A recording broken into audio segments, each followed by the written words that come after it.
Welcome to Storyflix Film A, where movies are more than just entertainment. Every frame hides a clue, every scene carries a deeper meaning, and every story holds secrets waiting to be uncovered. From explosive blockbusters and mind-bending science fiction to chilling horror, dark thrillers, and forgotten cinematic gems, we go beyond the surface to reveal hidden details, shocking fan theories, clever Easter eggs, behind-the-scenes secrets, and untold stories that most viewers never notice. Because the greatest mysteries in cinema aren't always hiding in plain sight. This isn't just watching movies, it's discovering what lies beneath them. Subscribe to Storyflix Film and experience cinema like never before. In a twist, Sanders is revealed to be Mystique, her true form hidden beneath a human disguise. Wolverine heads to the Xavier mansion in search of Professor Xavier, only to find it seemingly abandoned. Hank McCoy confronts him and urges him to leave, and a brutal fight breaks out.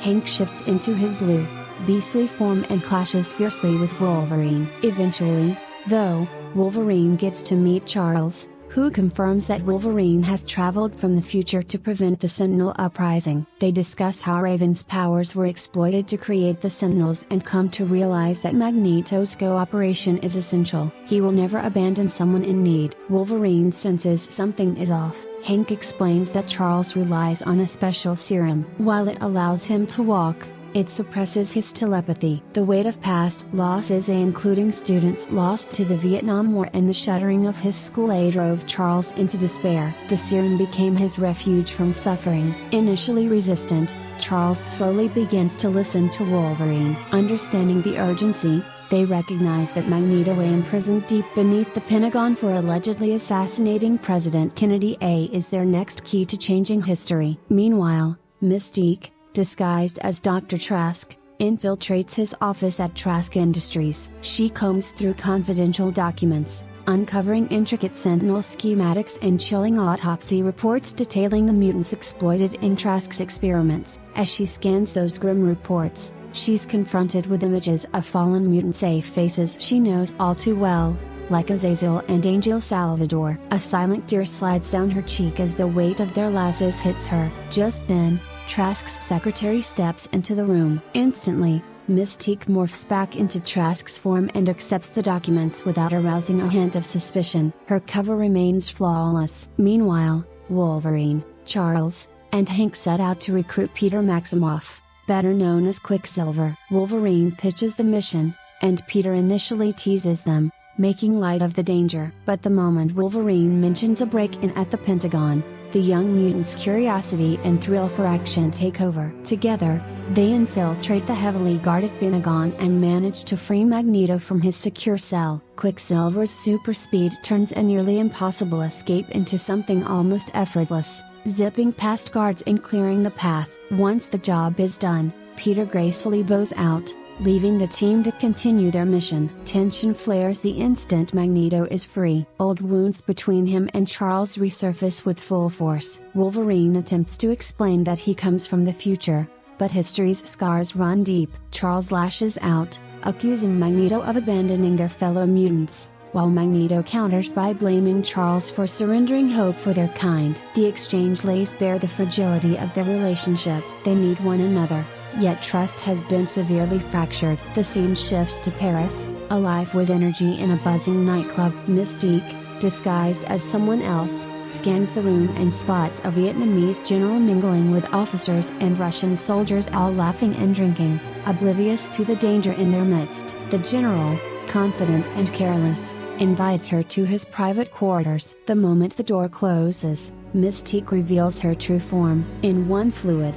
precise motion, she pins him to the floor, her foot pressed to his throat until he passes out. As she searches the room, her eyes land on a piece of paper, an official invitation to an upcoming political summit in Paris. Without hesitation, she seizes it, setting her next move in motion. High above the world on a private jet, Charles and Magneto pass the time with a game of chess. Their friendly rivalry is more than a pastime. The board mirrors their conflicting philosophies. During their conversation, Magneto claims he never killed President Kennedy, insisting instead that he tried to stop the assassination. He even speculates that Kennedy might have been a mutant himself. The revelation further complicates their fragile alliance, sowing seeds of doubt even as they prepare to work together. The day of the international summit arrives, and the stakes are higher than ever. Charles, Magneto, Hank, and Wolverine move through the building, tracking Mystique before she can strike. At the same time,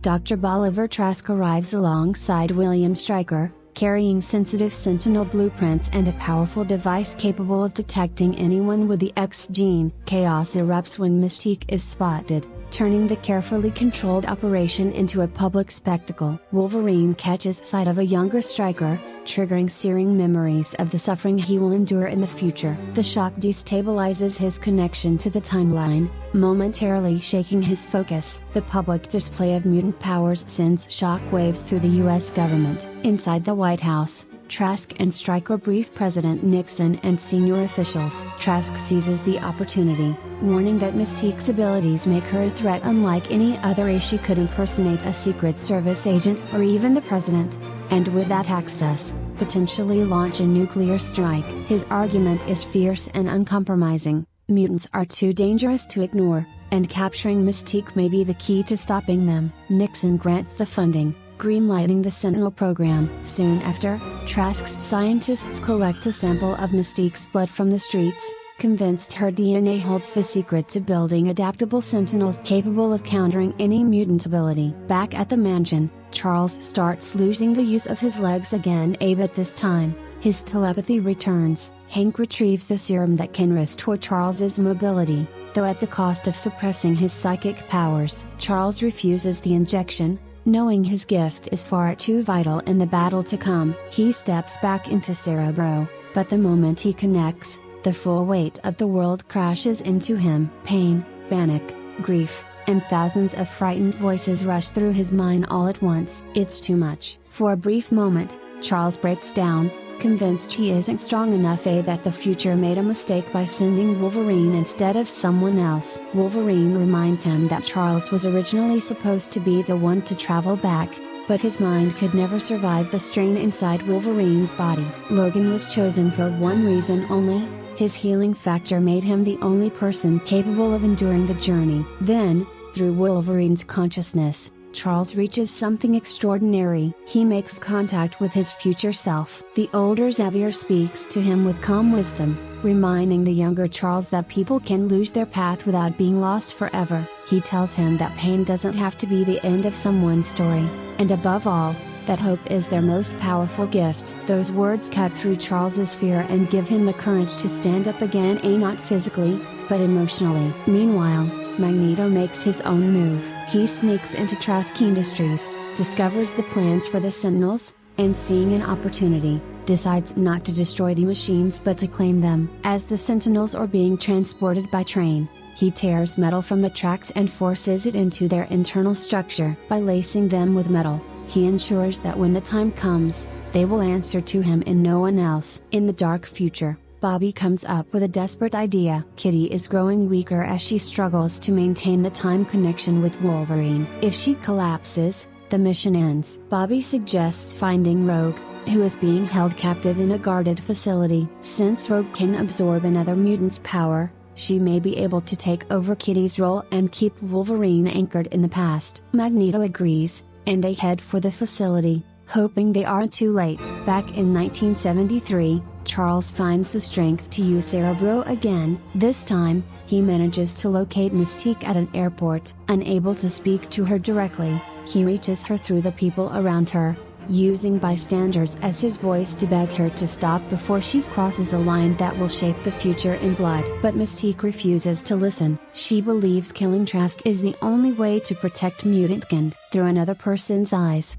Charles notices her ticket and realizes she's heading to Washington. The day of the Sentinel presentation finally arrives. President Nixon is ready to unveil the machines to the world, presenting them as humanity's answer to the mutant threat. Wolverine, Charles, and Hank arrive as well, racing against time to find Mystique before she can assassinate Trask. As Nixon delivers his speech, Magneto makes a terrifying entrance. Using his power on a massive scale, he lifts RFK Stadium from its foundation and carries it across the city, dropping it around the White House like a gigantic metal fortress. The entire event descends into chaos. People scream, security panics, and the nation watches in horror. Charles searches through the confusion and finds Mystique disguised as one of the Secret Service agents. She's close to Trask, armed and ready to pull the trigger. Charles reaches into her mind, trying to stop her before history repeats itself. At the same time, Magneto activates the altered Sentinels and turns them against the humans who built them,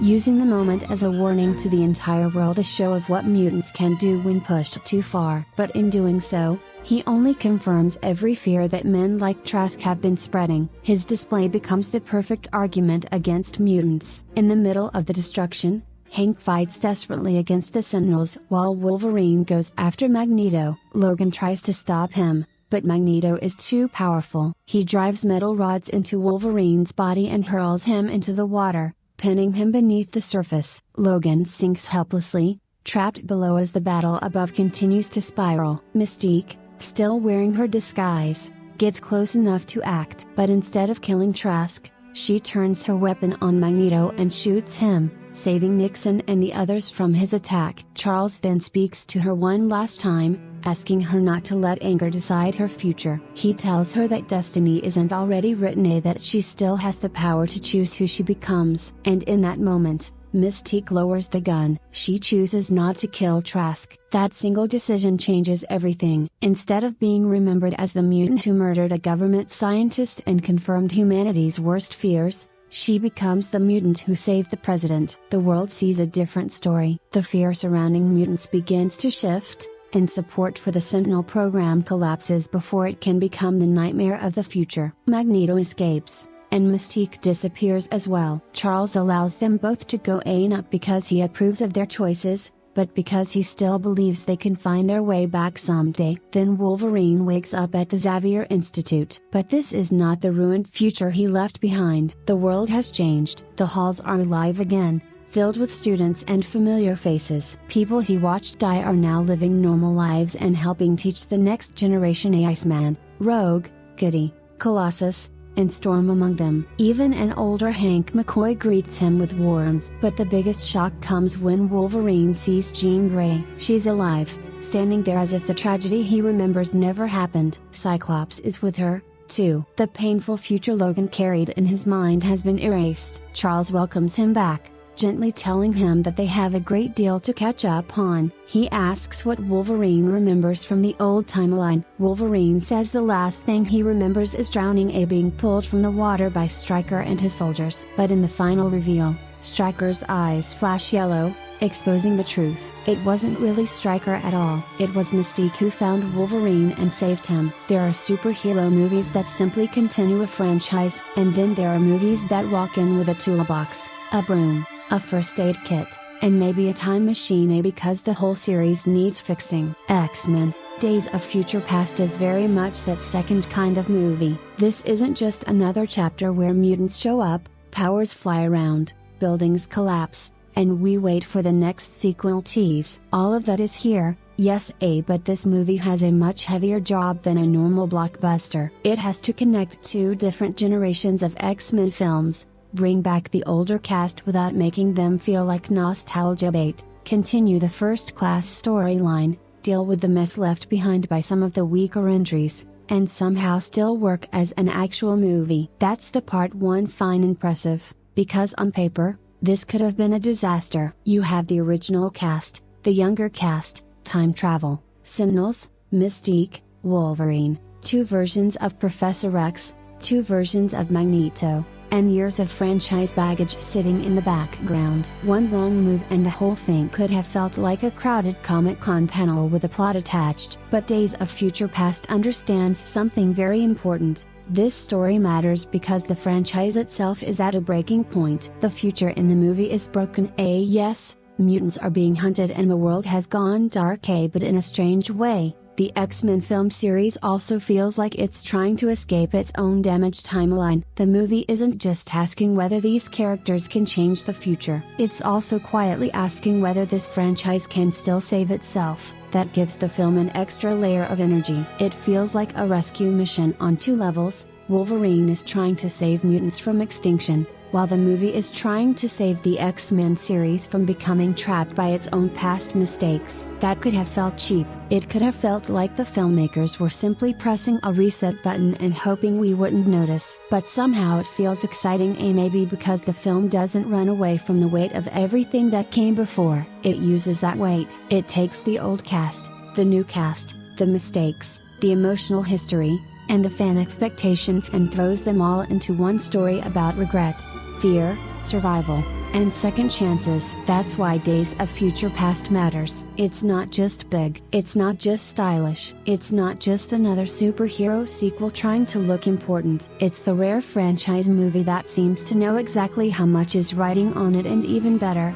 it actually rises to the challenge. Before getting into Days of Future Past, you have to look at where the X-Men movies were at this point, because this franchise had already been through a lot. The first X-Men was a good start. Not perfect, not massive in the way superhero films would later become, but it had something: a strong cast, a serious tone, and enough confidence to make these characters feel like they belonged on screen. At the same time, you could still feel the movie searching for its full identity. It was almost like the franchise was standing at the door, not quite inside yet. Then X2 happened, and that's where the series really clicked. X2 took the foundation of the first film and made everything sharper: bigger action, a darker atmosphere, better emotional stakes, and a much stronger sense of what the X-Men world could be. For a lot of fans, that was the point where the franchise stopped feeling like a promising experiment and started feeling like something special. But after that, things got messy. X-Men: The Last Stand is one of those films where I can understand why some people defend certain parts of it. It has moments that the scale is bigger, some of the visuals work, and a few performances still carry weight. There are action beats that, on their own, aren't bad at all. The problem is that the movie is trying to carry too much at once. Too many characters, too many storylines, too many major emotional turns that don't get enough breathing room. Instead of feeling epic, it often feels rushed and crowded. Characters who should matter are either underdeveloped, pushed aside, or written in ways that don't quite line up with what made them interesting before. It's not completely worthless, but it's a clear step down from where the series had been. Then came X-Men Origins, Wolverine, and honestly, that didn't help the situation. Again, you can find pieces in it that had potential. Hugh Jackman still had the role locked in, and there were ideas that could have worked with a cleaner script, but the movie had a lot of the same problems as The Last Stand: too much noise, not enough control, and characters who felt more like pieces thrown at the screen than people being properly explored. The Wolverine was better, definitely better. It brought things down a little, gave Logan a more focused story, and showed that the character could still carry a film when the material had some shape to it. But even then, it wasn't flawless. It improved the mood around the franchise without completely erasing the damage. Then First Class came along, which was honestly the refresh the series needed. By going back to younger versions of Charles and Eric, the movie found a new angle. It didn't feel like it was dragging the old series forward out of obligation. It had energy, style, and a cast that made the familiar characters feel alive again. James McAvoy and Michael Fassbender gave the franchise something it badly needed: a reason to care about where the story could go next. So by the time Days of Future Past arrives, the X-Men series is in a strange position. It has history, but also baggage. It has beloved characters, but also damaged continuity. It has one of the strongest superhero sequels in X2, but also some entries that left fans frustrated. And that's what makes Days of Future Past so interesting. It doesn't come into a clean franchise, it comes into a franchise with scars, some good memories, some bad decisions, some brilliant casting, some wasted potential. The movie isn't just continuing the X-Men story, it's walking into the middle of a complicated family argument and somehow trying to make everyone sit at the same table again. Going into Days of Future Past, expectations were complicated, to say the least. On one hand, Bryan Singer was back in the director's chair, and for anyone who loved X2, that was huge news. The guy has a knack for balancing big action with character-driven drama, and that alone made people sit up and pay attention. Then there's the cast, and what a cast it is. The movie promised a mashup of the old guard: Patrick Stewart, Ian McKellen, Hugh Jackman, and the younger generation from First Class, James McAvoy, Michael Fassbender, Jennifer Lawrence. Fans were understandably nervous. Mixing two generations of characters can be messy. You risk underusing some, overshadowing others, or creating a weird crowd scene where nobody gets a real moment. And then there are the Sentinels, a giant, unstoppable, mutant-killing robots. That alone made some people giddy with anticipation. Finally, a villain with actual stakes. These weren't just some random antagonists in leather coats. They were terrifying, adaptive, and a legitimate threat. The comic book angle added another layer, too. One of the most famous storylines in X-Men history was being adapted, and people who had been reading the comics for decades were bracing themselves. Would it honor the source material, or butcher it for the screen? Excitement was high, but so was caution. Some viewers were pumped, expecting a franchise-defining spectacle. Others were wary, wondering whether the filmmakers could really pull it off without the whole thing collapsing into a cluttered mess. And then there were people like me, not die-hard comic experts, but longtime fans of the movies, hoping for just one thing: a film that respected the history of the series while giving us something thrilling to watch. Not a simple continuation, not just another superhero blockbuster, but something that could actually feel important. Walking into the theater, that was the vibe, equal parts anticipation, curiosity, and a quiet plea of please don't screw this up. The basic setup of Days of Future Past is actually fairly straightforward, even though the movie around it is carrying enormous franchise baggage. In the future, everything has gone wrong. Mutants are being hunted down by Sentinels, advanced robotic weapons built to track them, adapt to them, and wipe them out. And it's not just mutants, either. Humans who helped mutants, protected them, or stood beside them are also caught in the destruction. Right away, the movie gives you a future that feels less like a warning and more like the aftermath of a war nobody truly won. The surviving X-Men are barely holding on. Professor X and Magneto, who have spent so much of this series on opposite sides, are now working together, because the situation has become that desperate. Old grudges don't mean much when extinction is knocking at the door. Their plan is risky, but at this point, risk is all they have left. Kitty Pryde uses her ability to send Wolverine's consciousness back into his younger body in 1973, not his whole body, not a clean time machine trip, but his mind hurled back into the past while his future body stays behind. Wolverine is chosen because he can physically survive the damage of the process. Basically, if anyone can handle having his brain dragged across decades, it's Logan. His mission sounds straightforward: find the younger Charles Xavier, free the younger Magneto, and stop Mystique from killing Bolivar Trask. But of course, nothing about that is actually easy. Trask is the man behind the Sentinel program, and Mystique's assassination attempt becomes the key event that pushes history toward disaster. Her DNA is later used to make the Sentinels even more dangerous,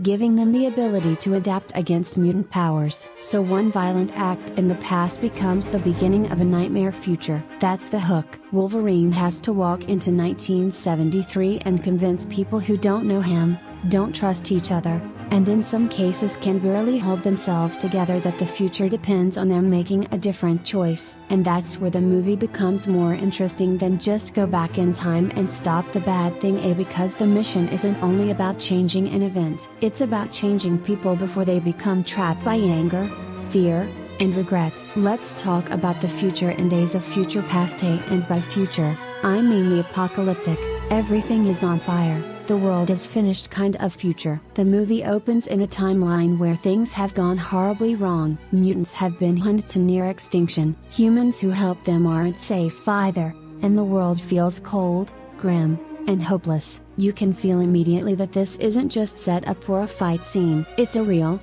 high-stakes disaster, and that's where the Sentinels come in. These things aren't your average CGI goons. They're gigantic, adaptive, and terrifying. They learn from every encounter, anticipate mutant powers, and make survival feel all but impossible. Watching them tear through mutants in the opening battle is brutal, a stark reminder that the stakes here are life and death, not superhero showboating. What's striking is that the Sentinels aren't just big robots with guns. They represent something bigger: fear turned into technology, prejudice weaponized. The idea that the world's hatred can manifest as a little machine capable of wiping out those who are different. The threat feels real because it's relentless and methodical. Every scene in the future timeline reinforces the message: if Wolverine doesn't succeed, everything is lost. It's also visually stunning. The ruined cityscapes, the barren streets, the destroyed buildings, it all screams dystopia without needing exposition. You don't have to be told that humanity and mutants are on the brink. You can see it, and that makes the stakes in the past timeline hit even harder. The future is grim,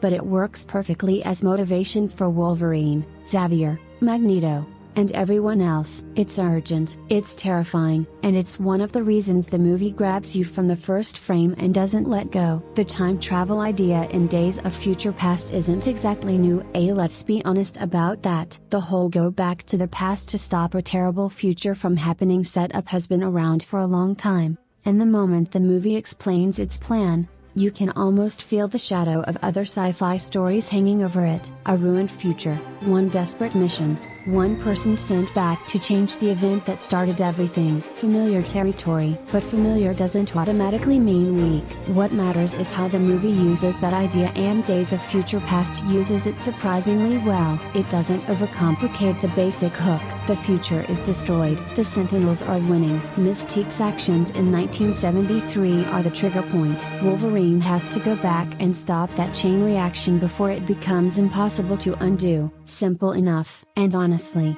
that simplicity helps the film, because there's already so much happening. Two casts, two timelines, old relationships, broken friendships, political tension, mutant extinction, franchise history. The time travel concept needed to be clear. If the movie had buried itself in rules and technical explanations, it could have become exhausting very quickly. Instead, it gives us just enough. Kitty can send Wolverine's consciousness back, his body stays in the future, and if things go wrong in either timeline, the mission collapses. That's all we really need to understand. The movie doesn't ask us to spend the whole runtime drawing diagrams in our heads. It wants us focused on the characters, not trapped in time travel homework. Now, does the logic hold up perfectly once you start pulling at every thread? Not really. There are questions, there are convenience points, and there are moments where the movie clearly cares more about emotional payoff than strict causality. Depending on how particular you are about time travel stories,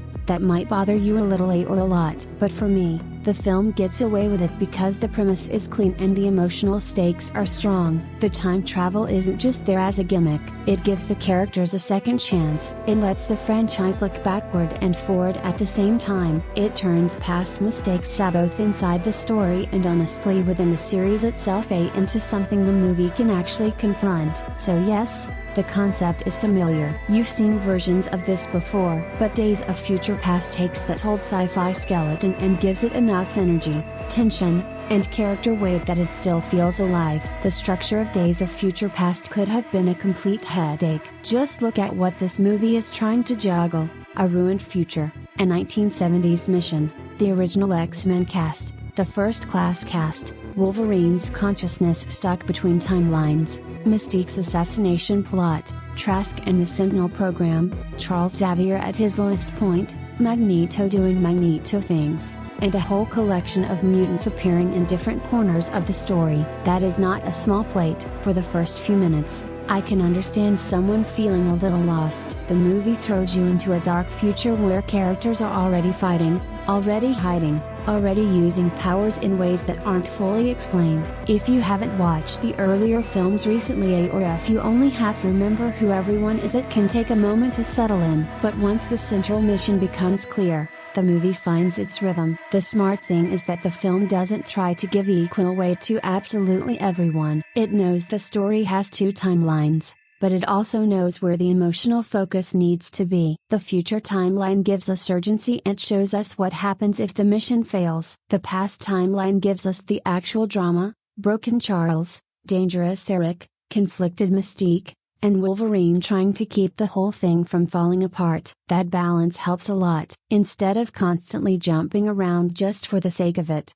The movie uses the future like pressure. Every time we return there, we're reminded that time is running out as the Sentinels are closing in, the survivors are barely holding on. Meanwhile, in the past, every mistake feels heavier because we already know where it leads. Still, this is definitely not the easiest X-Men film to walk into cold. There are names, faces, powers, histories, and relationships that the movie expects you to understand at least a little. It doesn't stop every 5 minutes to explain everything, and honestly, I respect that. But it also means casual viewers might feel like they walked into a family argument halfway through dinner. Everyone knows why they're upset except you, and yet somehow the film mostly keeps things readable. The plot is dense but not impossible. The timelines are complicated but not completely tangled. The movie gives you a clear emotional line to follow: stop Mystique, save the future, and bring Charles back from the edge. As long as you hold on to that, the rest of the moving parts become easier to ride with. Are there moments where the structure gets a little messy? Sure, a few, especially when you start thinking too hard about continuity and cause and effect. But as a viewing experience, the film moves with enough confidence that you don't spend the whole time fighting the timeline, and that's probably the biggest compliment I can give it. For a movie built out of 2 eras, 2 casts, and several layers of franchise history, Days of Future Past rarely feels like homework. It feels busy, yes, sometimes very busy, but it also feels controlled, and that control is what keeps the complexity from swallowing the movie whole. One of the funnier things about Days of Future Past is that beneath all the Sentinels, time travel, and mutant drama, this movie is essentially doing franchise cleanup, and not quietly, either. By this point, the X-Men timeline had become, let's say, complicated. That's the polite word. You had the original trilogy, then the Wolverine spin-offs, then First Class, which felt like a prequel but didn't always line up neatly with everything already established. And then there was the Last Stand, a film that made some very big choices and left the series with a lot of damage to carry. So Days of Future Past comes in and asks, what if we just use time travel to deal with all of this? And honestly, that could have felt lazy. It could have felt like the studio pressing a giant reset button because the timeline had become too messy to manage. In some ways, yes, that's kind of what happens as the movie is absolutely trying to repair the franchise, smooth over old problems, reconnect the 2 casts, and give the series a cleaner path forward. But the reason it works is that the repair job is built into the story. The characters are trying to change a terrible future, and at the same time, the film itself is trying to change the future of the franchise. That parallel gives the whole thing a weirdly satisfying energy. It doesn't feel like a random retcon slapped onto the end. It feels like the movie is making the franchise's own broken history part of the drama. And that's pretty clever,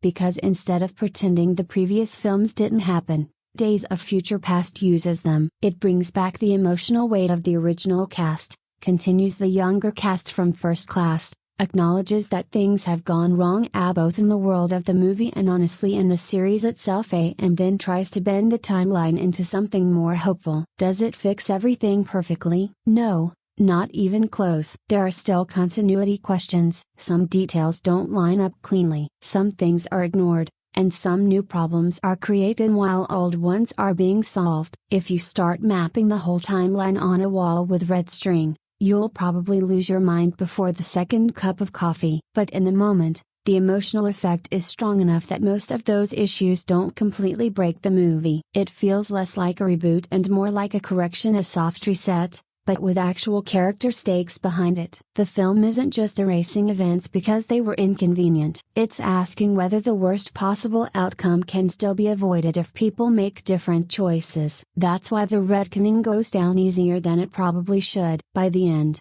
Days of Future Past manages to make franchise maintenance feel dramatic. That sounds ridiculous, but it's true. It takes messy continuity, old mistakes, fan frustration, and years of uneven storytelling and turns all of it into part of the film's identity. It's not seamless, it's not completely logical, but it is surprisingly satisfying. And for a series that badly needed a way out of its own timeline, that's a pretty big win. For the comic book fans out there, Days of Future Past is interesting because it's not a straight adaptation. Sure, The movie borrows its name and the broad time travel idea from one of the most famous X-Men storylines, that the future is a nightmare. Someone has to go back and fix it arc that's been a fan favorite for decades. But don't expect panel for panel accuracy here. The filmmakers took the essence of that story and used it as a framework to fix the movie universe. A lot of details are changed, some characters are emphasized differently, and the timeline gets tweaked to connect the older cast with the newer one. Wolverine is front and center, which makes sense for the screen but isn't exactly what the comic focused on. Mystique has a much bigger role. The Sentinels look different, and the story blends a lot of historical flavor with the classic sci-fi premise. But here's the thing, it works. The movie isn't trying to be a page-for-page adaptation. It's using the comic as a springboard to tell a cinematic story that satisfies longtime fans while remaining accessible to casual viewers. It gives you the thrill of seeing beloved arcs come to life, but also plays with the material in clever ways, bending history, merging timelines, and giving characters moments they didn't have on the page. You could argue it takes liberties, and it does. But rather than feeling disrespectful to the source material, it feels like it's honoring the spirit of it. The moral stakes, the mutant versus human tension, the idea that one choice can change everything, those core ideas are intact. Everything else has been shaped for the screen, and the result is surprisingly satisfying. In short, comic fans get the nods, the Easter eggs, and the core drama they love, without the movie getting bogged down in trying to be a literal adaptation. It's clever, it's ambitious, and it actually feels like it understands what makes the X-Men comics special in the first place. Bryan Singer's return is a big part of why Days of Future Past feels as controlled as it does, because honestly, this movie could have gone off the rails very easily. You have two timelines, two generations of actors, a dystopian future, a 1970s political thriller angle, Wolverine jumping through time, Mystique carrying the fate of the world, Magneto doing whatever Magneto wants, and a whole pile of franchise baggage sitting in the corner. In the wrong hands, that's a lot of material. It could have turned into a loud, overstuffed mess. But Singer brings a kind of discipline back to the series. He doesn't make the film feel small. The scale is huge, the stakes are huge, and the action can be massive when it needs to be, but there's still a sense that someone is keeping the story on a leash. The movie has spectacle, but spectacle is rarely driving the bus. The character drama stays in charge. That's what Singer understands about X-Men when he's at his best. These films aren't interesting only because mutants can throw metal, open portals, read minds, or heal from anything. The powers are fun, that's part of the appeal, but the real weight comes from the people underneath all of that. Their fear, their anger, their loneliness, their need to belong somewhere, and Days of Future Past keeps returning to that. The feature scenes are dark and brutal, but they don't just exist for action. The 1970s scenes have political tension, but they don't become dry exposition. Charles's pain matters. Eric's distrust matters. Mystique's anger matters. Even Wolverine, who could easily dominate the whole film, is used more like a bridge than a blunt instrument. Singer also knows when to slow down, and that matters. A lot of superhero movies are terrified of silence. They keep rushing, joking, exploding, cutting, moving, anything to avoid letting a scene breathe. But some of the strongest moments here are the quieter ones. The conversation between the two Xaviers, for example, isn't flashy, but it gives the movie real emotional gravity. And when the action does come, it lands harder because the film hasn't been screaming at you the whole time. The pacing is sharp, too. For a movie this packed, it moves cleanly. There's not much dead weight. It makes room for humor, for tension, for big comic book imagery, but it doesn't feel like every character is fighting for their own separate movie. That's probably the biggest compliment to Singer's direction here. He takes a complicated crossover and makes it feel surprisingly focused. Not perfect, as some logic still bends, some characters are still underserved, and the timeline stuff can make your head hurt if you stare at it too long. But as a piece of direction, this is a confident return. Singer takes a franchise that had become messy and gives it shape again. He brings back the darker tone,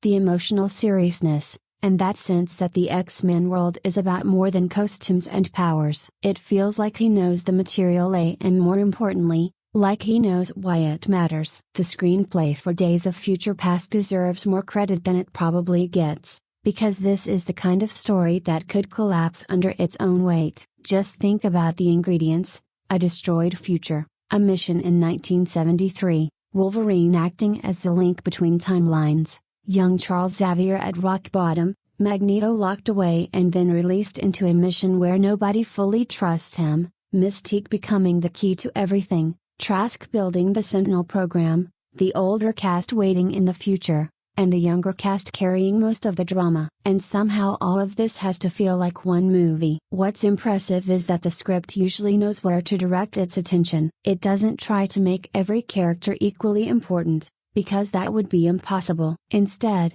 it gives the story a clear spine: stop Mystique, save the future, and bring Charles back to himself before history hardens into tragedy. That simple emotional line keeps the movie readable. The dialogue also does more than just explain the plot. There's exposition, obviously. A movie like this needs it, but the better scenes are built around character tension. Charles and Eric don't just talk about the mission, they reveal how differently they see the world. Wolverine doesn't just deliver warnings from the future, he has to push people who are angry, broken, or stubborn into believing something they can't prove. Mystique doesn't need long speeches to show where she is emotionally, and her choices tell us enough. That's where the narrative balance works best. The film has humor, but doesn't overdo it. It has suspense, but doesn't become joyless. It has big action, but the action usually grows out of character conflict rather than feeling pasted on. Even the franchise repair work is folded into the story instead of stopping the movie dead for continuity housekeeping. Still, the script isn't bulletproof. Some decisions feel a little too convenient. There are moments where characters behave in ways that seem designed mainly to extend the conflict. The time travel logic gets shaky if you start examining it too closely, and by the final stretch, you can feel the movie asking you to accept emotion over clean cause and effect. But honestly, for a film carrying this much baggage, the writing holds together better than expected. It gives the audience enough clarity to follow the mission, enough character drama to care about the outcome, and enough momentum to keep the whole thing from feeling like a lecture on X-Men continuity. That's the real achievement of the screenplay. It takes a story that could have been messy, crowded, and exhausting, and turns it into something surprisingly smooth. Not flawless, not perfectly logical, but sharp enough, focused enough, and emotionally strong enough to make the chaos feel controlled. The tone of Days of Future Past is one of the reasons it stands apart from a lot of superhero movies. This isn't a bright, jokey, everyone's having fun kind of comic book film. It opens in a future where mutants are being wiped off the map. The world is ruined. The heroes are desperate. And there's a heaviness hanging over the story from the very start. You don't get the sense that these characters are simply waiting for the next cool fight scene. You get the sense that they're exhausted. And I like that, because X-Men has always worked best when there's sadness underneath the spectacle. These characters aren't just people with powers, they're people who have been feared, rejected, hunted, used, and misunderstood. So when the movie leans into a darker, more serious atmosphere, it feels appropriate. It fits the material. But what keeps the film from becoming too miserable is that it still knows how to breathe. There's humor here, just not the loud, constant kind. The movie doesn't pause every few minutes to throw in a punchline. It lets the serious moments stay serious. When Charles is broken, the film doesn't immediately undercut it with a joke. When the future timeline shows the Sentinel staring through mutants, it doesn't wink at the audience. It lets the danger feel ugly. Then, when humor does arrive, it actually lands. Quicksilver is the obvious example. His scenes bring a strange little spark into the movie. Suddenly, the film loosens its shoulders a bit. The prison escape sequence is playful without feeling out of place. And that's harder to pull off than it looks. It gives the audience a release without destroying the tension of the larger story. The 1970s setting helps, too. The costumes, the period details, the little touches of style, they add some cheekiness to the movie without turning it into a parody. There's a bit of fun in the texture of that world, even while the story itself is dealing with fear, violence, and political paranoia. That balance is important. If the movie were all darkness, it might become draining. If it were too light, the future threat would lose its power. Days of Future Past finds a middle ground, serious, yes, intense, definitely sometimes brutal,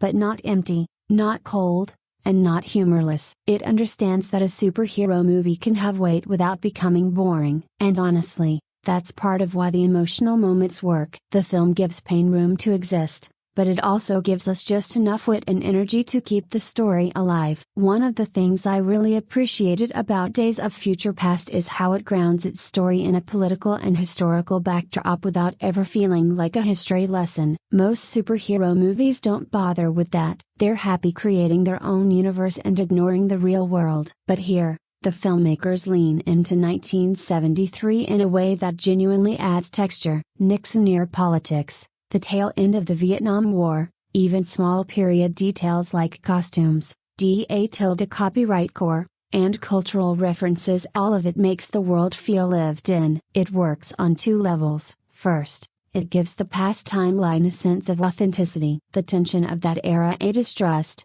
paranoia, political maneuvering mirrors the fear and xenophobia the mutants are facing. You can't paint mutants as victims in a vacuum. The world they exist in is complicated, and the movie shows that. Second, it gives way to the time travel element. The events that Wolverine has to prevent aren't happening in a blank space, they're occurring in a real historical context, which makes the consequences feel heavier. Mystique's actions don't just endanger mutants, they intersect with governments, the military, and historical events, which amplifies the urgency. The film also plays with real-life figures in a fun, ironic way. It's subtly nothing too distracting, but it's enough to make you realize the past isn't just a backdrop, it's an active part of the story, and it's a clever way of making the world feel bigger without piling on endless exposition. You're aware of what's going on politically and socially, and it shapes the choices the characters make in ways that feel organic rather than shoehorned in. The historical and political grounding adds real depth. It gives the past timeline weight and context,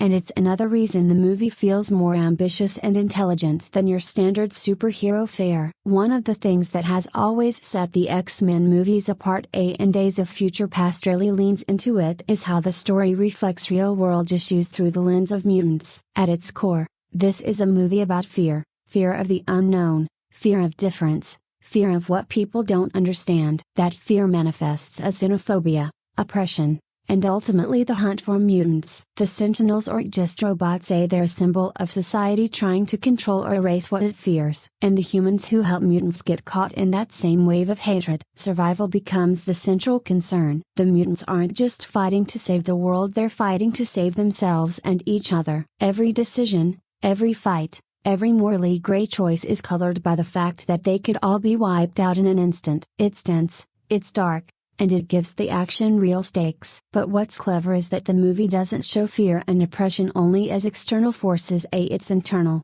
too. Charles struggles with despair, Eric with anger and resentment, Mystique with her identity and how the world perceives her. Their choices are shaped by trauma and prejudice just as much as by the Sentinels or the governments around them. That layering makes the story feel more meaningful than a standard heroes versus villains setup. You're not just watching explosions and powers, you're watching a group of outsiders navigating a world that hates them, trying to find a way to survive while making moral choices in a nearly impossible situation. And in a way, it's a quiet nod to real life, because people who are different, marginalized, or misunderstood often have to fight for survival too, whether socially, politically, or personally. The film uses mutants as a lens, but the emotions are universal. So while there's plenty of action, Days of Future Past turns its weight through these themes. Fear, xenophobia, oppression, and survival are all threaded through the story, making the battles feel meaningful and the stakes feel real. One thing that really surprised me about Days of Future Past is how much it trusts its drama rather than just throwing endless action at the screen. The action is there, of course, giant Sentinels, mutant powers going haywire, Wolverine fighting in two timelines at once, Quicksilver bending reality in slow motion. It's all visually spectacular. But what makes it actually work is that the action always grows out of the story, not the other way around. The battles aren't just about seeing who can punch the hardest or blast the most energy. They're about the characters and their fears, their grudges, and the consequences of their choices. When Charles and Eric argue, or when Mystique makes a life or death decision, The movie lets those moments breathe. Then the action flows naturally from them. You feel the stakes in every explosion because it's tied to the people on screen. Even Wolverine, who could have carried the movie on raw fighting alone, is mostly a plot driver. His battles are exciting, yes, but they're framed by tension, desperation, and emotion that make you care. If the movie had been one set piece after another without giving us the human side, it would have been exhausting. Instead, it's thrilling because you're invested in why it matters. And honestly, that's a rare thing in modern superhero films. So many blockbusters forget to let the characters lead and simply try to impress with spectacle. Days of Future Past manages to balance both. The action is big, but the drama never takes a backseat, and that's what keeps you glued to the screen for 2+ hours without feeling like your brain is on autopilot. The real emotional center of Days of Future Past isn't the time travel. It isn't even Wolverine, even though he's the one carrying the mission on his back. The heart of the movie is really Charles, Eric, and Mystique, and that triangle is where the film gets its weight. These aren't just three characters standing around the plot. Their choices are the plot. The future becomes a nightmare because of what happens between them, what they believe, what they fear, and what they're willing to do when the world keeps pushing them into corners. Charles especially is in a rough place. This isn't the calm Professor X we usually picture, sitting in his chair, full of wisdom and hope. He's broken, angry, and tired. He's stepped away from his power, from his purpose, from the dream that was supposed to define him. James McAvoy plays that pain in a way that feels raw without becoming overdone. You can sense the future Professor X somewhere inside him, buried under grief and failure. Then there's Eric, who has almost the opposite problem. Magneto hasn't lost belief, if anything. He believes too strongly. He believes fear must be answered with force. He believes humans will always turn against mutants. He believes survival means taking control before someone else does. Fassbender gives him that dangerous calm, that quiet certainty, like a man who has already decided history will prove him right. And between them is Mystique. Raven is the one whose decision can change everything. She's hurt, angry, and tired of being hunted. Her revenge feels personal, but the consequences become global, and that's what makes her role interesting. She's not just a villain to be stopped. She's someone standing at the edge of becoming a symbol that others will use, twist, and weaponize. So the movie isn't simply asking whether they can stop Mystique. It's asking whether Charles can still reach her, whether Eric can resist turning every problem into a show of force, whether Raven can choose something other than revenge before history locks her into that choice forever. That's where the drama comes from. The best scenes aren't always the loud ones. Sometimes it's just Charles looking like he's given up on the world, or Eric making the exact ruthless decision you hoped he wouldn't, or Mystique hesitating for half a second, and that half second carrying the entire future inside it. That's why this trio works so well. Each of them represents a different response to fear. Charles is wounded hope, Eric is controlled rage, and Mystique is pain looking for direction. Days of Future Past understands that the fate of the world doesn't just depend on stopping machines. It depends on whether these three people can stop destroying each other long enough to choose a different future. Wolverine occupies a strange position in Days of Future Past. He's technically the lead, he's the one sent back,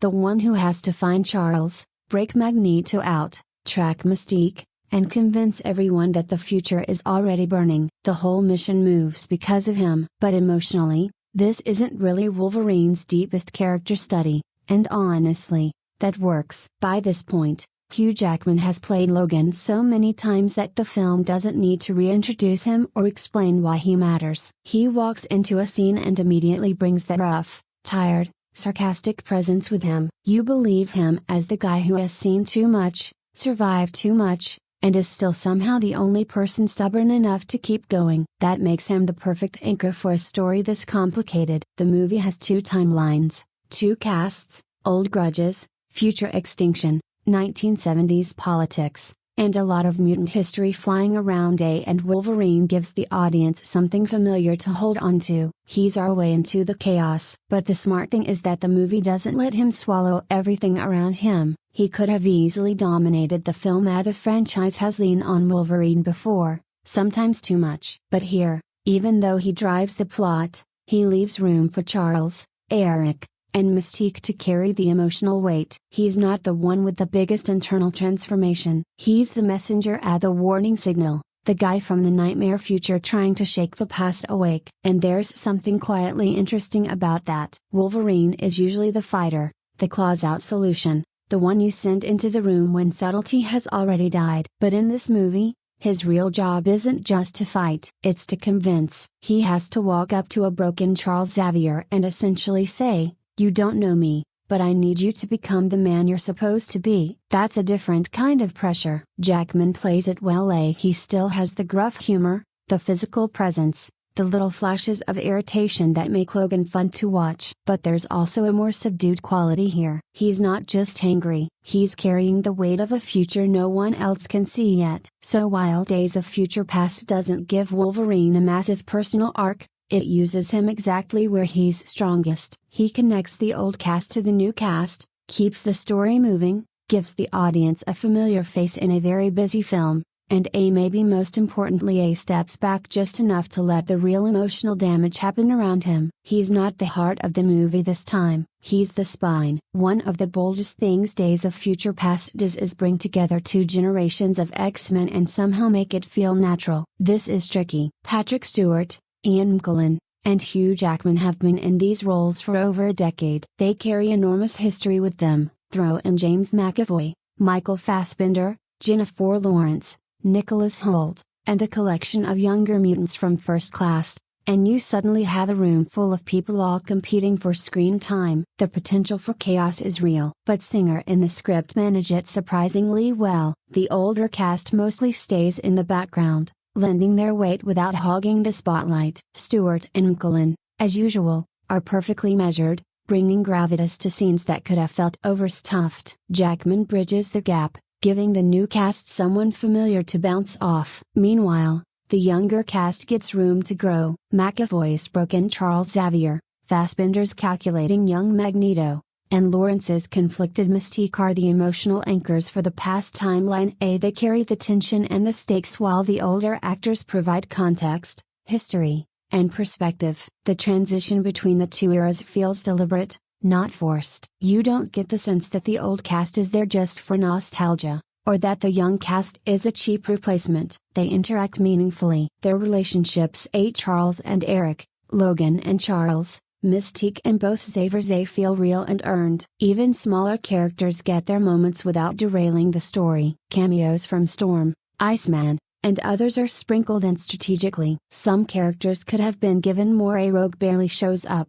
and some of the future mutants feel more like fan service than fully developed people. But the balance mostly works. You get a sense of the franchise's legacy, the continuity of its characters, and the passing of the torch from one generation to the next. The film doesn't just merge old and new for the sake of it. It uses both casts to reinforce the story and the stakes. And that, honestly, is one of the most impressive feats of Days of Future Past. The cast in Days of Future Past is almost unfair. This movie has so many recognizable faces that it could easily have turned into one of those films where everyone shows up, delivers two serious lines, uses a power, and disappears. And to be fair, a few characters do get that treatment. But the main performers really hold this thing together. Hugh Jackman is still completely at home as Wolverine. At this point, he doesn't have to prove anything in the role. The growl, the dry humor, the tired eyes, the physical presence are all just built into him. What works here is that he's not overplaying Logan. He's rough, sure,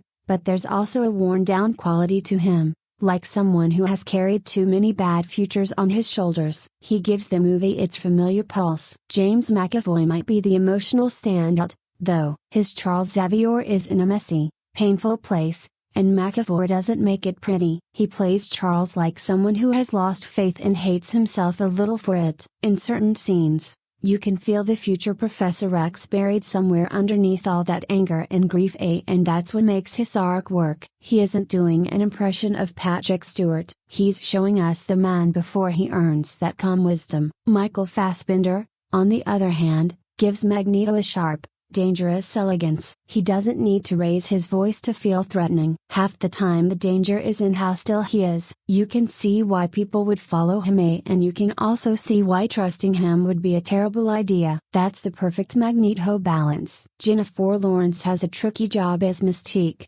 because the entire future basically turns on her choices. If that performance doesn't work, the movie loses a lot of its weight, and she makes it work. Her Raven feels angry, isolated, and determined, but not hollow. She isn't just there to be chased around the plot. You understand why she's making these choices, even when they're dangerous. Then there are the veterans. Patrick Stewart brings that calm authority the moment he appears. He doesn't need much screen time to remind you why his version of Xavier matters. Ian McKellen does the same with Magneto. There's history in his face, regret in his voice, and still that subtle edge of menace underneath everything. These two actors carry so much franchise memory with them that even their quieter scenes feel heavier. Peter Dinklage is a strong addition as Bolivar Trask. He plays him with control rather than cartoon villain energy, which was absolutely the right call. Trask feels like someone who believes he's being practical, maybe even necessary, and that makes him far more interesting than if he were just sneering in a lab coat. Nicholas Hoult is solid as Beast, bringing warmth and inner conflict to the younger team. Halle Berry Storm is more limited than you might expect, but this is probably one of her better uses in the series. Ellen Page gives Kitty Pryde real importance in the future timeline, even if the movie uses her more as a narrative mechanism than a fully developed character. Fan Bingbing's Blink is visually memorable, mostly because her powers make the future battles feel far more dynamic. And then, of course, Evan Peters comes in as Quicksilver and casually walks away with one of the most talked about scenes in the entire movie. That's the funny thing about this cast. Some get full arcs, some get small moments, some are basically there to remind longtime fans that yes, this world is still connected. But because the actors are strong across the board, even the smaller appearances usually land. The film doesn't give everyone equal attention, and honestly, it couldn't have. There are just too many people here. But the key performances are strong enough to keep the emotional story grounded. McAvoy, Fassbender, Lawrence, and Jackman carry the main weight, while Stewart, McKellen, and the returning cast give it that sense of history. It's a big ensemble, maybe too big in places, but when it works, it really works. Let's talk about Quicksilver, because if there's one moment in Days of Future Past that makes you want to rewind and watch it again immediately, it's him. Evan Peters, in a surprisingly small role, absolutely steals the show. And it's not just because of his powers. Sure, the super speed stuff is incredible, visually inventive, fun, and unlike anything else in the movie, but it's also about timing, humor, and attitude. Quicksilver brings a spark into what could have been an otherwise heavy, relentless film. The highlight, of course, is the Pentagon scene. The camera slows down, bullets hang in the air, and he casually rearranges everything in the room so that the guard's fire misses the X-Men entirely. It's ridiculous, it's playful, and it's completely satisfying to watch. You're laughing, you're impressed, and yet it never feels out of place. It serves the story while giving the audience a moment of joy in the middle of all the doom and gloom. It's the perfect example of comic book spectacle done right. Instead of flashy moves for no reason, his scene has stakes. The X-Men need to survive, the future depends on it, and Quicksilver is the key. Every move is clever, but it's also just fun to watch, and it somehow gives the movie room to breathe without undercutting the tension elsewhere. Peter's performance is pure charisma. He doesn't try to dominate the film, he's not there long enough for that, but he makes absolutely sure we remember him. A few lines, a few expressions, and one jaw-dropping sequence, and suddenly Quicksilver becomes one of the most memorable things in the movie. It's a reminder that sometimes a small role done with confidence, style, and a bit of cheek can overshadow much larger storylines. Quicksilver isn't just a scene stealer, he's a moment that makes the movie feel alive in a way that's playful,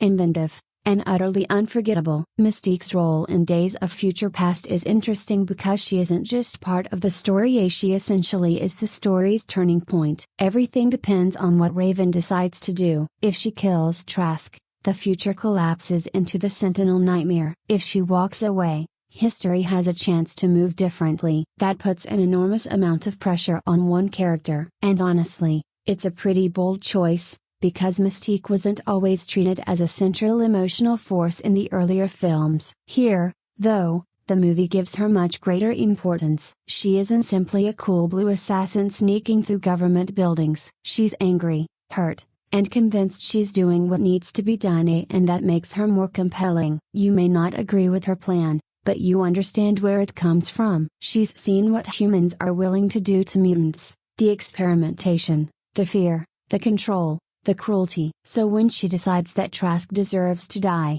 it doesn't feel random. It feels like pain turning into action. The tricky part is that some viewers might wonder why Mystique has suddenly become this important to the franchise, and I get that. If you're thinking back to the earlier films, it can feel a bit strange that the entire future of Mutantkind now revolves around her choice. But Jennifer Lawrence helps sell it. She gives Raven enough emotional depth that the plot doesn't feel purely mechanical. Mystique isn't just a device the movie uses to trigger the Sentinels. She feels like someone standing at a dangerous crossroads, where revenge is right there and power is right there, and walking away wouldn't be weakness. It would be the harder choice. That's what gives her role weight. The movie isn't only asking whether Mystique can be stopped, it's asking whether she can still choose who she wants to become before the world turns her into a symbol. Because once she pulls that trigger, her pain no longer belongs only to her. It becomes history. It becomes propaganda. It becomes the excuse for a war that destroys everyone. And that is why her expanded importance works better than it probably should. Even if you question how central she's become,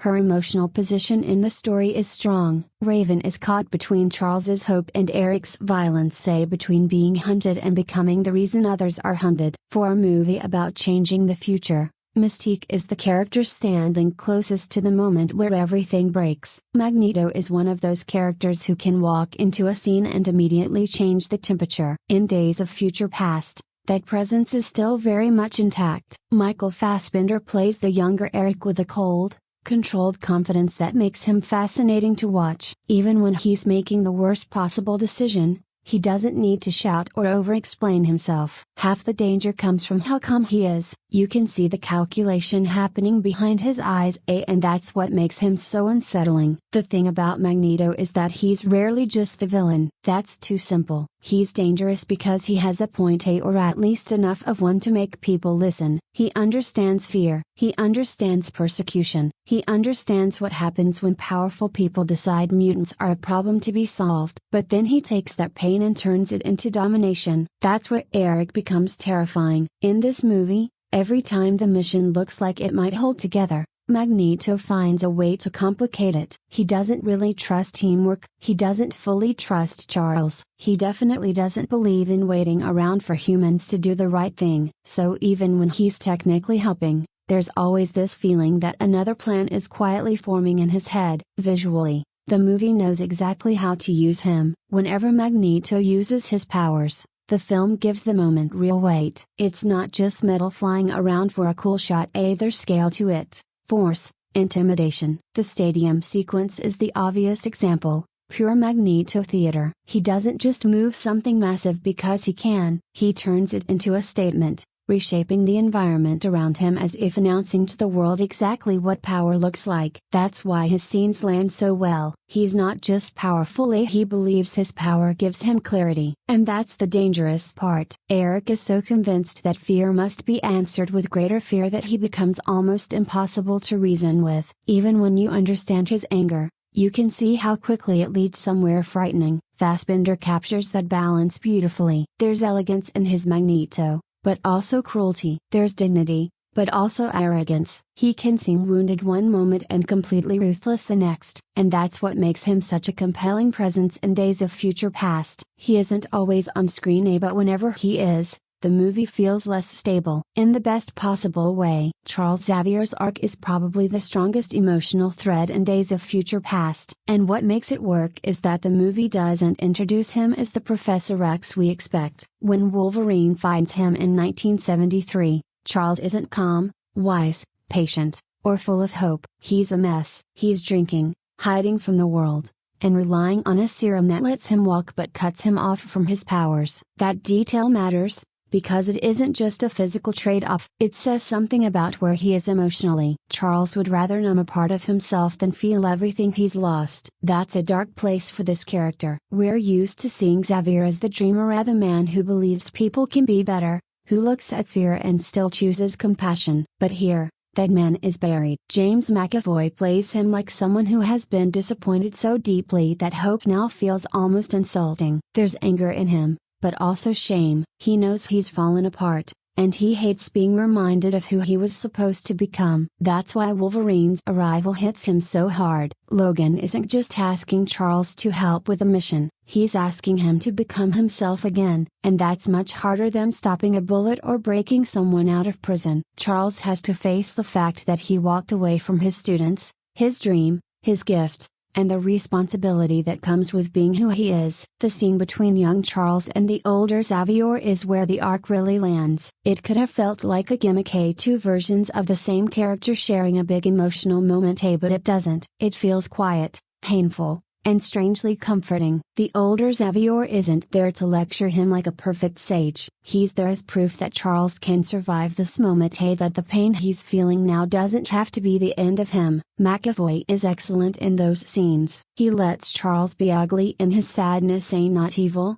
not cruel, but wounded in a way that makes him selfish and lost. Then slowly, you watch the old beliefs start to come back, not all at once, not in some clean heroic switch, more like a man remembering how to stand up, emotionally, before he's ready to lead anyone else. That's what makes his journey satisfying. Charles doesn't save the future by becoming powerful in the usual superhero sense. He saves it by choosing hope when hopelessness would be easier. He chooses to reach Mystique rather than control her. He chooses to believe that one person can still change direction before history locks everything in place. For a movie packed with robots, timelines, and giant set pieces, Charles Xavier's arc gives it something genuinely human. It reminds you that sometimes the biggest battle in an X-Men film isn't against the machine outside, it's against the despair inside the person who's supposed to lead everyone else. The Sentinels are probably the most effective threat in Days of Future Past,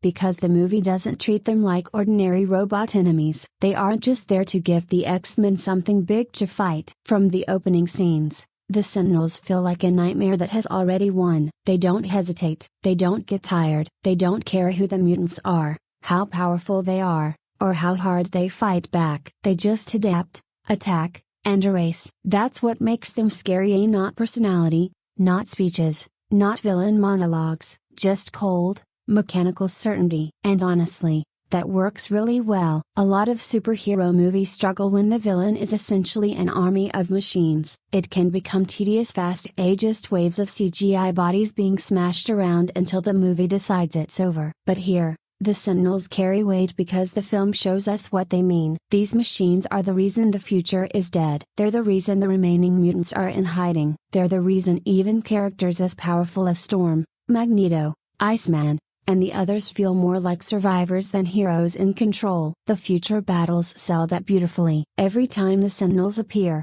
there's this ugly sense that the mutants are only delaying the inevitable. They can fight smart, combine powers, and throw everything they have at them, but the Sentinels keep adjusting, keep pushing, keep closing in. That makes them more than physical villains. They're a symbol, fear turned into technology, human prejudice given a metal skin. The idea that if society becomes afraid enough of people who are different, it will eventually build systems to classify, control, and destroy them. That's why they fit so naturally in an X-Men story. The Sentinels aren't just big robots. They're the logical endpoint of everything the franchise has been warning about from the beginning. Trask doesn't just build weapons, he builds a future where fear becomes automated, where persecution no longer requires emotion behind it. It becomes a program, a mission, a machine that never questions itself. That's chilling. They also give the time travel plot real urgency. If Wolverine fails, this is what everyone is heading toward, not just a bad future,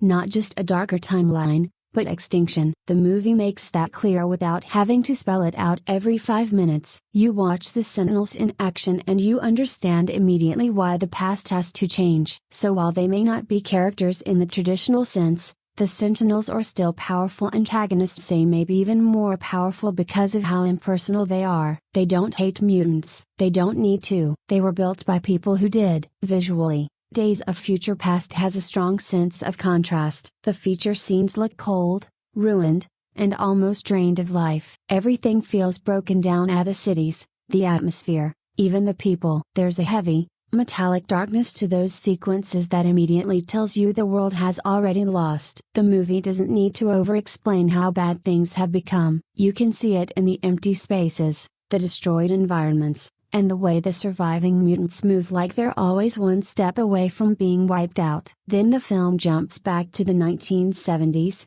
and suddenly the texture changes. The past has more warmth, more color, more physical detail at the clothes, the rooms, the political spaces, the little period touches. It all gives that timeline its own identity. It doesn't feel like the same world with a different date stamped on it. It feels like history before the damage has fully set in, a not innocent exactly, but still alive. That visual separation helps the storytelling more than people might notice. With a film jumping between two timelines, you need the audience to feel the difference instantly. The future is where everything has collapsed. The past is where everything is still unstable, still dangerous, but not yet doomed. The cinematography supports that without being too obvious or showy. The film also has a slickness to it that fits the scale of the story. It looks polished, expensive, and controlled. The action scenes have weight, the quieter scenes have atmosphere, and the bigger images, say especially the ruined future and Magneto's large-scale power moments, say have that comic book grandeur without tipping over into the cartoonish. And I appreciate that the movie doesn't look flat. A lot of modern superhero films blur together visually,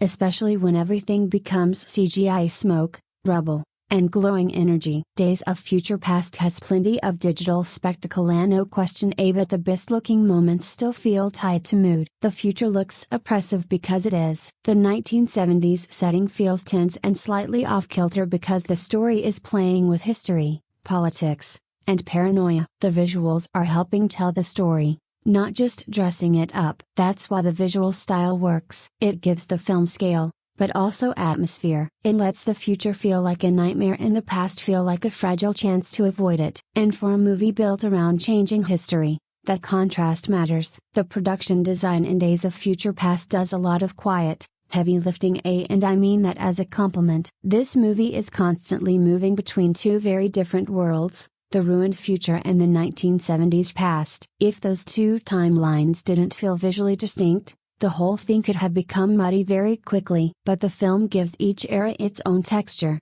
its own mood, almost its own atmosphere. The future is stripped down and grim. Everything feels hard, cold, and metallic. The spaces are dark, damaged, and purely functional, as if the characters are no longer living in the world so much as hiding in whatever corners are left. There's no comfort, no softness, just survival. Then we jump back to the 1970s, and the movie suddenly has more personality. The costumes, the hair, the rooms, the detailed copyright core, the political spaces, all of it feels carefully chosen without becoming a parody of the decade. You get the period flavor, but the film doesn't stop dead just to show off that it's the 70s. It's more casual than that. A lava lamp here, a certain suit cut there, a particular color palette in the background, and suddenly the whole timeline has a different energy. That's the kind of design work I appreciate. It supports the story without shouting over it. The makeup is also a big part of why the world holds together. Mystique's look still carries that striking screen presence, the blue skin,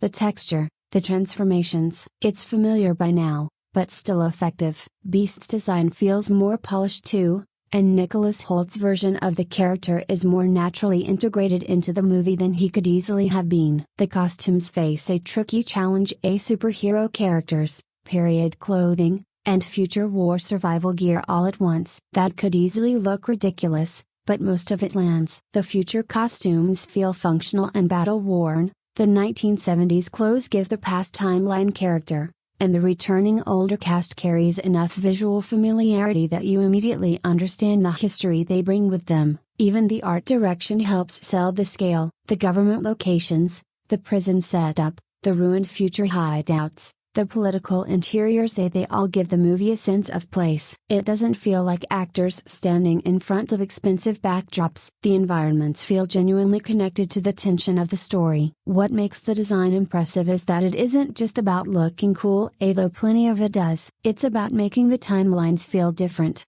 making the characters feel rooted in their worlds, and giving the whole film a polished, lived-in quality. The past feels alive, the future feels dead, and somewhere between those two visual worlds, the movie finds its stakes. The special effects in Days of Future Past are genuinely impressive, and not just in a flashy way. This is a film where CGI could have easily swallowed everything: giant sentinels, massive city destruction, mutant powers firing in every direction. The kind of thing that can quickly turn into a digital mess. But here, the effects don't just exist to look cool, they serve the story. Take the Sentinels. They're enormous, intimidating, and perfectly terrifying, but they don't just show up to look impressive. Every move they make raises the stakes for the characters. You feel the threat because the film makes it clear these things are relentless, adaptive, and lethal. That's what makes the chaos in the future timeline so gripping. Then there's Quicksilver. That Pentagon sequence, slow motion,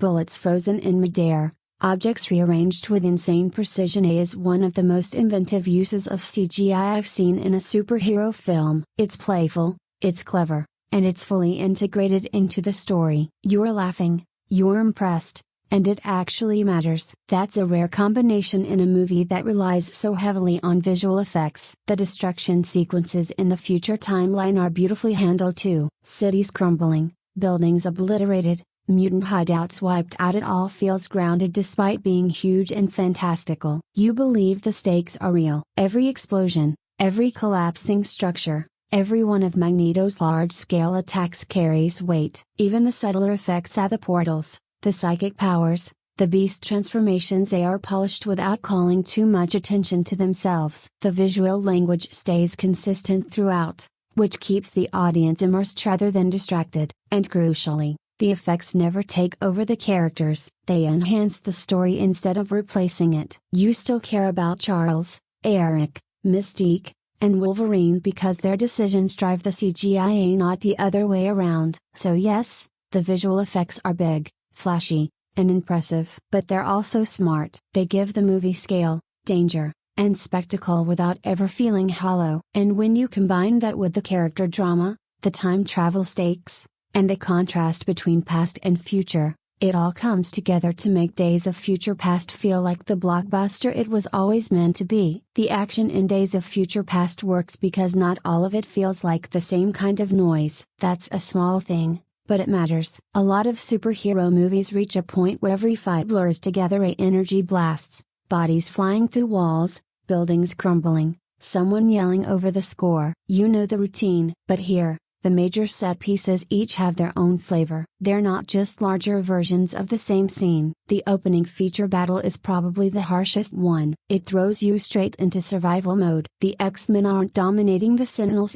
they're scrambling, combining powers, buying seconds, trying to hold off something that feels almost impossible to beat. That gives the scene a real sense of panic. It's not heroic in the usual clean way, it's desperate. Then the 1970s prison escape arrives and the movie shifts gears completely. That sequence is lighter, sharper, and more playful, mainly because of Quicksilver. It's not about brute force, it's about timing, style, and a strange little burst of fun in the middle of a very serious story. The slow motion room sequence could easily have been a gimmick, but it's staged so well that it becomes one of the film's defining moments. Clever action, not just loud action. Magneto's set pieces are different again. Whenever he uses his powers, the film leans into scale. He doesn't just fight people, he rearranges the world around him. The stadium sequence is the obvious example, and it's exactly the kind of comic book image that can look ridiculous if the movie didn't fully commit to it. But it does. Magneto turns a massive public space into a weapon,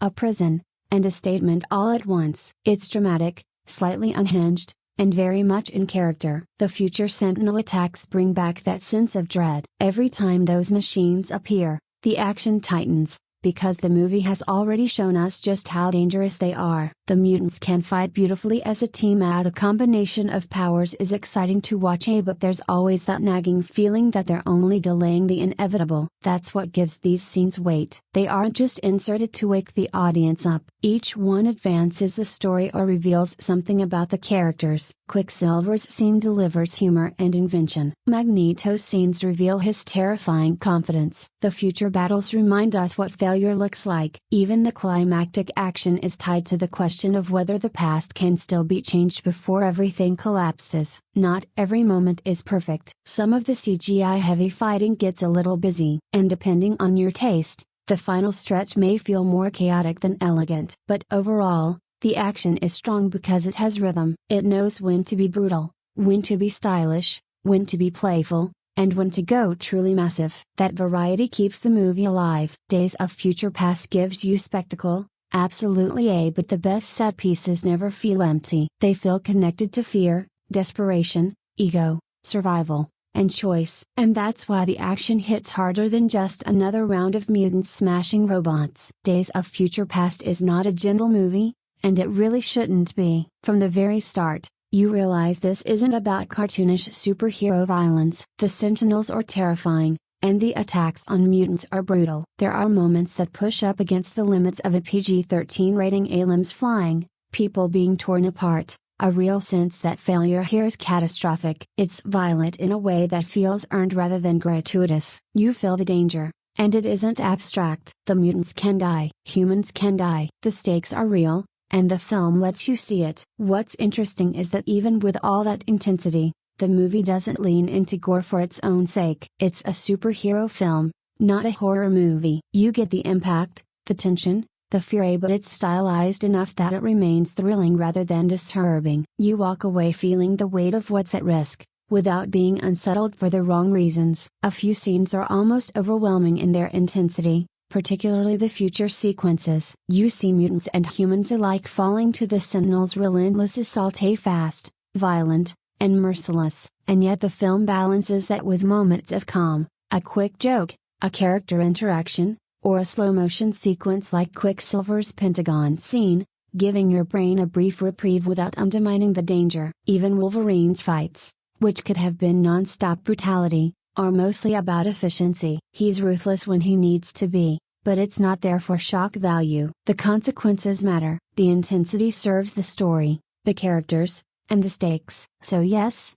this is a PG-13 superhero movie that doesn't look away from just how terrifying the feature is. It respects its rating, but it doesn't soften things to the point where the danger feels safe. You can feel the tension in every fight, every Sentinel attack, every moral choice, and it gives the movie a pulse that a lot of comic book films simply don't have. It's violent, yes, sometimes surprisingly so for a PG-13, but it's the kind of violence that makes the story feel real, urgent, and worth caring about. One of the first things I noticed about Days of Future Past is how well it manages its pacing. At 131 minutes, you might expect a film juggling two timelines, a massive ensemble cast, and time travel mechanics to feel bloated. And honestly, it could have been a complete mess. But surprisingly, it rarely drags. The movie opens in the future timeline and hits hard, tense, grim, and desperate. You're thrown into the stakes without feeling lost,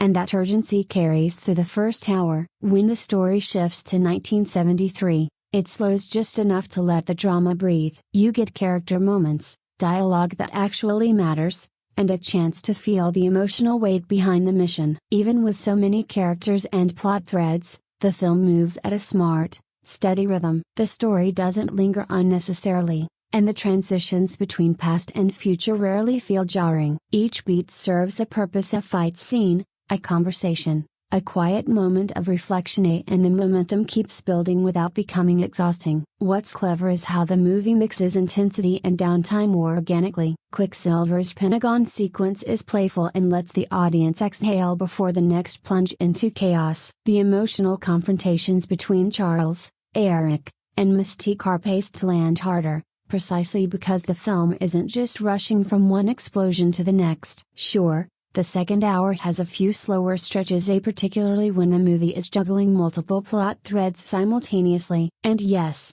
if you start overthinking the timelines, things can feel a little tangled. But for the most part, it's remarkably controlled. You never feel like the film is stalling, and the runtime actually works in its favor, giving both the characters and the action room to coexist without suffocating each other. By the time the climax hits, the movie has earned it. The pacing has built tension, character stakes, and suspense gradually enough that the final battles feel genuinely consequential, not just flashy set pieces tacked on at the end. Days of Future Past knows when to push forward, when to pull back, and how to keep the audience engaged across two very different timelines. For a film this ambitious, that's no small thing. The fan service in Days of Future Past is a bit of a mixed bag, but mostly in a good way, because part of the fun of this movie is seeing so many familiar faces return. Patrick Stewart, Ian McKellen, Halle Berry, Ellen Page, Shawn Ashmore, Daniel Cudmore. The film knows there's history attached to these people. It knows that longtime viewers are going to feel something just from seeing the original X-Men cast together again,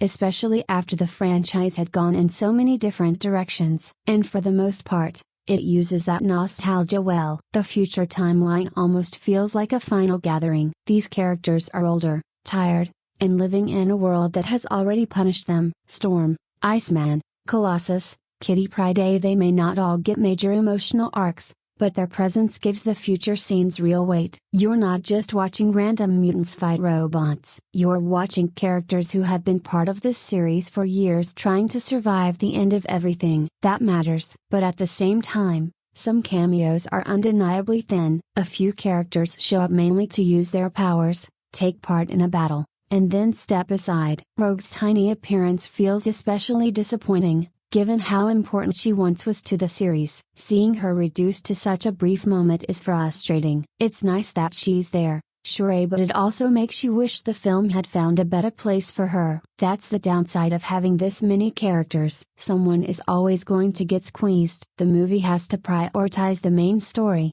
and that story belongs more to Wolverine, Charles, Eric, and Mystique than to the returning future cast. So while the cameos can be exciting, they sometimes feel more like emotional decoration than fully realized character moments. Still, the fan service doesn't feel empty. There's a difference between throwing characters on screen just for applause and using them to remind the audience of what's actually at stake. And Days of Future Past usually falls into the second category. The returning characters give the future a sense of legacy. They make the danger feel personal, because we've watched some of these people across multiple films. And when the movie does let them fight, it's satisfying. Seeing Storm, Iceman, Colossus, Kitty, and the others using their powers together gives the future battles a real team quality. It's not always deep, but it is exciting, and it scratches that fan itch without completely derailing the film. So yes, some characters deserved more. Rogue deserved more. A few others probably did too. But as a piece of franchise fan service,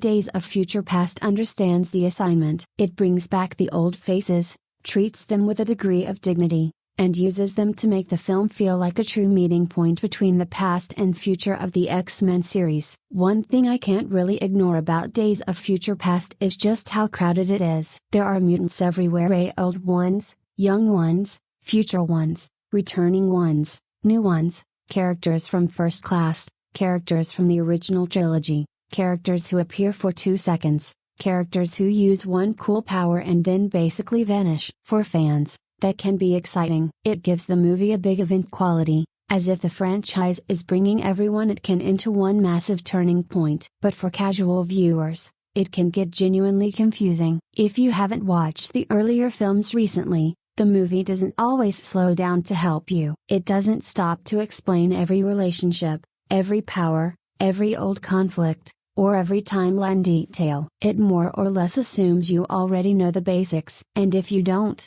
you might find yourself wondering who that was, what they can do, and why any of it matters. That's especially true in the future timeline. A lot of characters are introduced quickly, and some are treated more like power showcases than fully developed people. Blink opens portals. Bishop absorbs energy. Iceman does his thing. Colossus is there. Storm is there. Kitty has this crucial ability that's driving the entire plot. But unless you already know these characters or remember them from earlier films, the movie doesn't give you much time to settle with them. To be fair, I understand why. The film has a main story to tell, and that story is really about Wolverine, Charles, Eric, and Mystique. If the script stopped to give every mutant a proper introduction, the pacing would collapse. So the movie chooses momentum over explanation, and most of the time, that works. But it does create a barrier for anyone without much X-Men background. Even the timeline itself can get slippery. You have the future,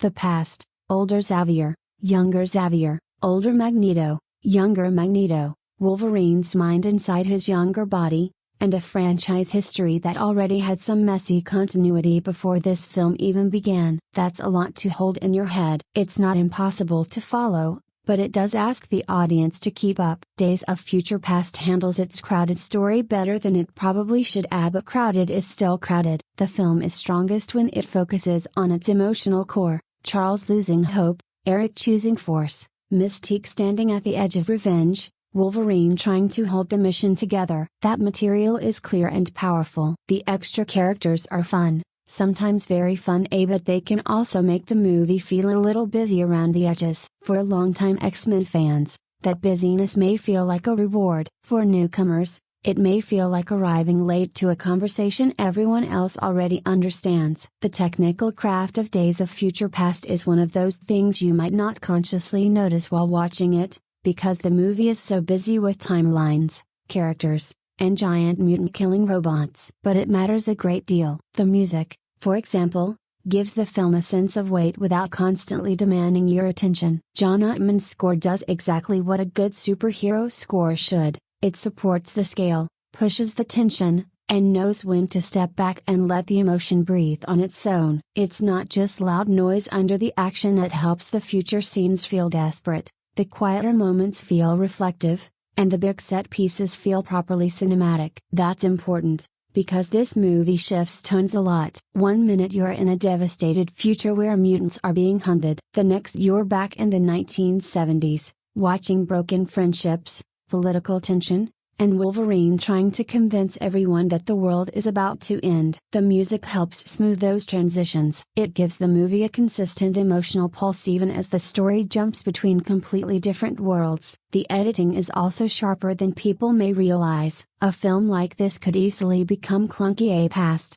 future, action, dialogue, exposition, character drama, back to future, back to past. There are so many moving parts, but the cutting generally keeps the story moving without feeling rushed. You get enough time to sit with Charles's pain, enough time to understand Mystique's anger, enough time to feel the pressure building in the future timeline, and then when the action hits, it has rhythm. The Quicksilver sequence is the obvious showcase, because the timing has to be perfect for that scene to work. It needs to be funny, smooth, visually clear, and somehow relaxed in the middle of danger. But even outside that scene, the film generally knows how to move. It doesn't drown every fight in chaotic cuts. You can usually follow the powers, the geography, and the danger, and that sounds basic, but in modern blockbuster filmmaking, it really isn't. The overall technical craft is strong across the board. The cinematography gives the two timelines different moods. The production design makes the 1970s feel alive and the future feel dead. The makeup and visual effects help the mutant world feel polished. The editing keeps the plot from becoming a lecture, and the score ties the emotional pieces together. Is every technical element flawless? Number. Some CGI-heavy moments look very digital, and a few story transitions rely more on momentum than airtight logic. But as a complete package, the film feels professionally built and carefully shaped. That's what separates it from a lot of overloaded superhero sequels. Days of Future Past has an enormous amount of machinery working beneath the surface, but most of the time you don't hear it grinding. The craft is doing its job quietly, keeping the movie stylish, tense, emotional, and easy to stay inside. For a film this complicated, that is a serious achievement. What makes Days of Future Past stand out is that it doesn't feel like it's chasing the same energy as every other superhero movie around it, and that's a good thing. A lot of comic book films from that era were leaning hard into speed, jokes, bright spectacle, and constant one-liners at the rhythm of big action scene, sarcastic comment, another explosion, another joke, and then a bigger action scene. And look, that style can absolutely work. When it's done well, It's a lot of fun. But Days of Future Past is playing a different game. This movie is darker, heavier, and more serious about its world. It isn't trying to be the loudest or funniest superhero film in the room. It has humor, a Quicksilver, in particular, but the humor feels like a release valve rather than the movie's whole personality. Most of the time, the film wants you to sit with attention, and I respect that, because the X-Men have always had a slightly different flavor. Their stories aren't just about saving the city from a villain. They're about fear, prejudice, survival, and whether people who are despised by society can still believe in coexistence. So when Days of Future Past takes itself seriously, it doesn't feel like the filmmakers are straining to look important. It feels like the material genuinely needs that weight. Compared to more colorful superhero blockbusters, this one feels more like a dramatic sci-fi thriller that happens to have comic book powers inside it. The central question isn't simply whether the heroes can win the battle, it's something bigger and sadder than that. Can they stop history from becoming a machine that destroys them?